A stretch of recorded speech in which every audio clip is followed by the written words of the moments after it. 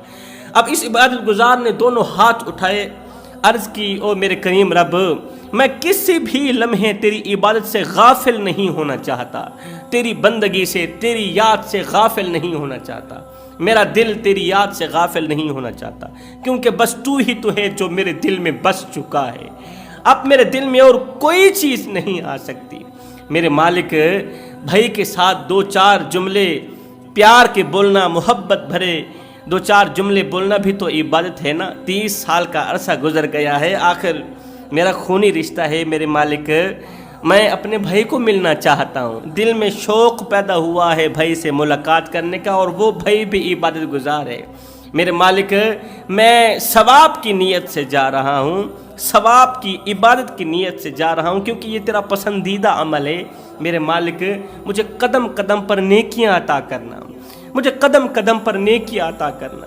دعا ختم ہوتے ہی ضرورت کا سامان ہمراہ لیا، اپنے وطن کو روانہ ہوا، بھائی کے وطن کو روانہ ہوا، چلتا رہا، سفر طے کرتا رہا۔ اللہ اکبر۔ سفر کرتے کرتے آخر کار اپنے گاؤں کے قریب پہنچ ہی گیا۔ دور سے دیکھا گاؤں کے ایک سائیڈ پہ خالی جگہ پر لوگوں کا ہجوم ہے، اور درمیان میں آگ جل رہی ہے، آگ کے شعلے بھڑک رہے ہیں، گرد و نواح لوگ ہیں، درمیان میں آگ کے شعلے بھڑک رہے ہیں۔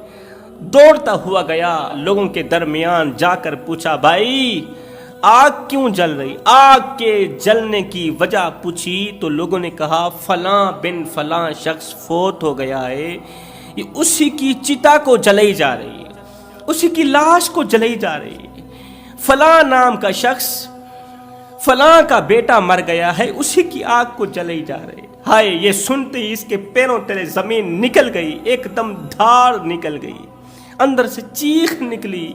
عبادت گزار نے کہا، فلاں شخص تو میرا بھائی ہے، جس کی چتا کو جلا رہے ہو، جس کی لاش کو جلا رہے ہو، یہ تو میرا بھائی ہے، اور یہ تو عبادت گزار تھا، یہ تو متقی پرہیزگار تھا، یہ تو توبہ کر چکا تھا، توبہ کر کے اللہ سے صلح کر لی تھی اس نے۔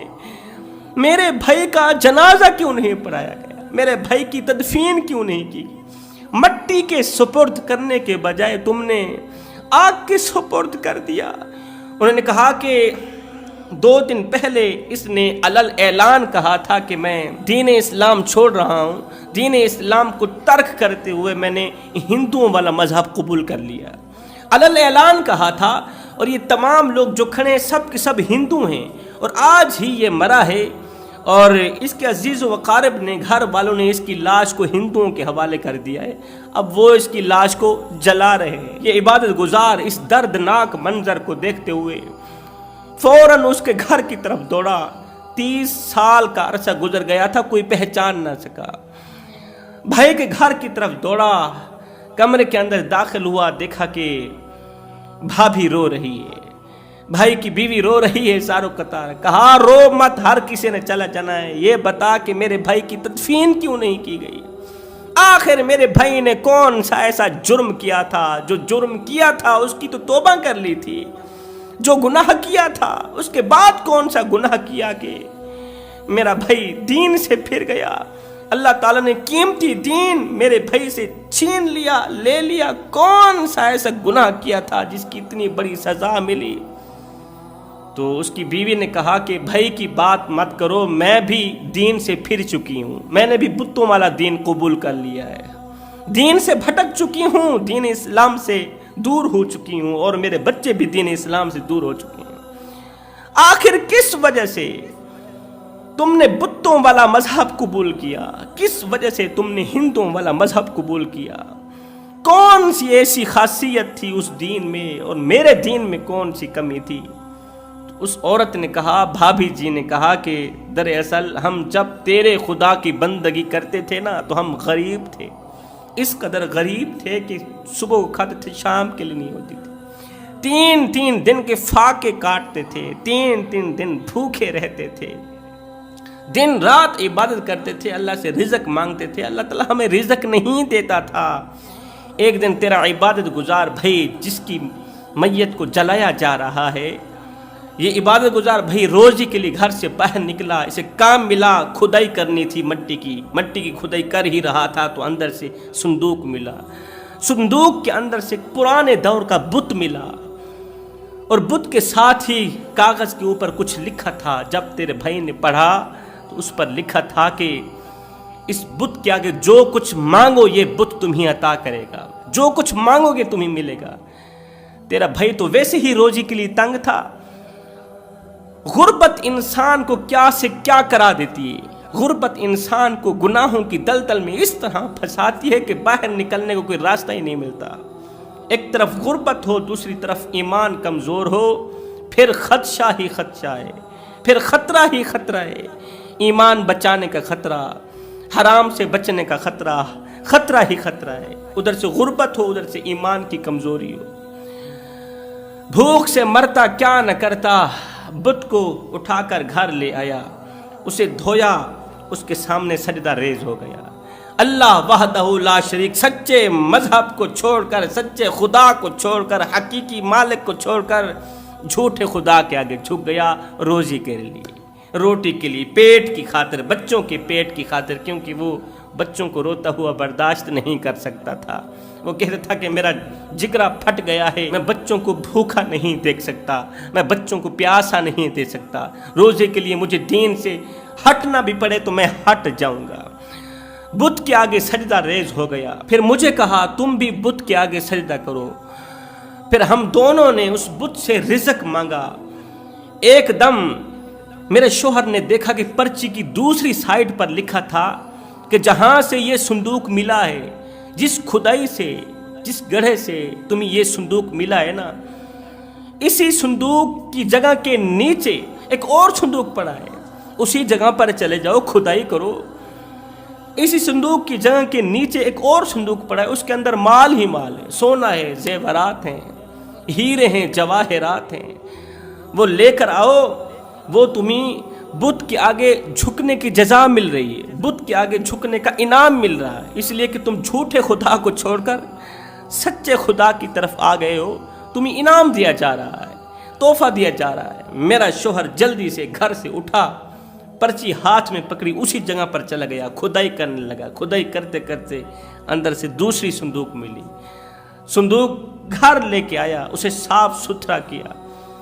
صندوق گھر لے کے آیا ہی تھا کہ باہر جا کر اعلان کر دیا کہ میں نے دین اسلام کو ترک کر دیا، ہندو مذہب میں داخل ہو گیا ہوں۔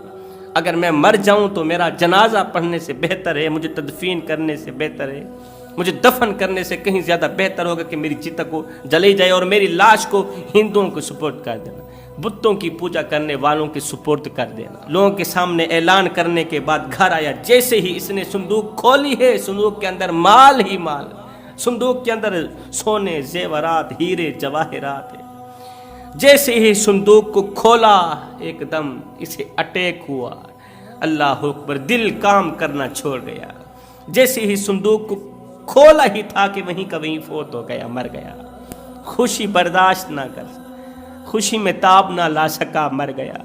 مرنے کے بعد کا جو حال ہے وہ تیرے سامنے ہے۔ ہندو لوگ آئے ہیں، انہوں نے اٹھایا ہے، جلا دیا ہے۔ عبادت گزار رو رہا تھا، اس کی آنکھیں چھم چھم برس رہی تھی کہ میرے عبادت گزار بھائی کو آخر ایسی کون سی مجبوری آن پڑی تھی کہ وہ دین سے پھر گیا، سچے دین سے پھر گیا۔ اللہ اکبر۔ عبادت گزار نے کہا جلدی بتاؤ صندوق کہاں ہے؟